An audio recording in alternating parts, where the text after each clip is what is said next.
California hurricane submerges Los Angeles. 17 residents have died since the beginning of the year.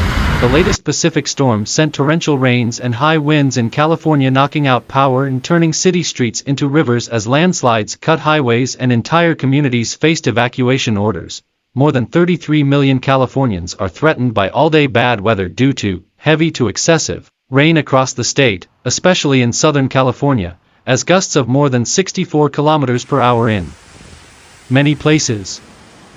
The National Weather Service, NWS, said Tuesday, January 10, 2023, high winds wreaked havoc on power grids, shocking 180,000 homes and offices by noon Tuesday, according to data from poweroutage.us. The storm has killed at least 17 people since the start of this year, said California Governor Gavin Newsom. This storm is different from the point of view that here it is longer.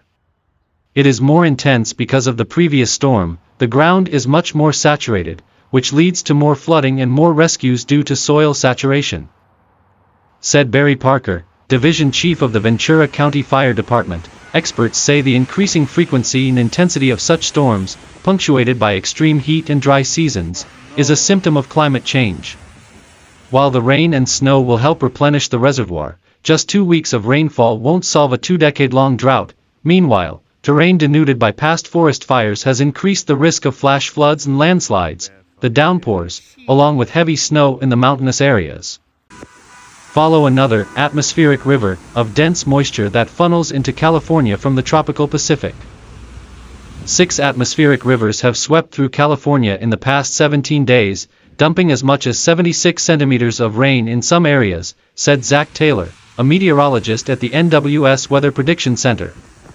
At least 2 more storms are on the way, starting Wednesday morning, Taylor said. We are in the midst of a 3-year megadrought across the west coast of the United States. And now here we are talking about historic flooding and atmospheric rivers, Newsom told the Weather Channel. Most of the damage was concentrated around the city of Santa Barbara, about 100 miles 160 kilometers northwest of Los Angeles, where steep hillsides lead into the Pacific Ocean. In the Rancho Oso area in the Santa Ynez Mountains above Santa Barbara, mud and debris across a road isolated about 400 people and 70 horses, the Santa Barbara Fire Department said on Twitter, posting a photo of a vehicle stuck in the mud near the coast. The California Highway Patrol closed major highways connecting Northern and Southern California, with no estimated reopening time.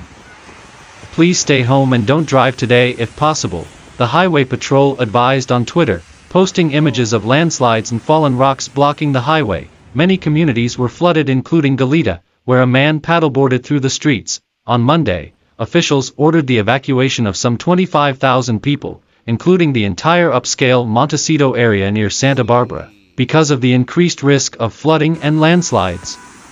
But the evacuation order across Santa Barbara was lifted Tuesday afternoon. The county sheriff's department announced.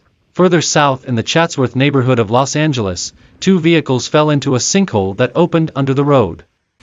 Floodwaters overran a downtown Los Angeles train station, submerging a pedestrian walkway.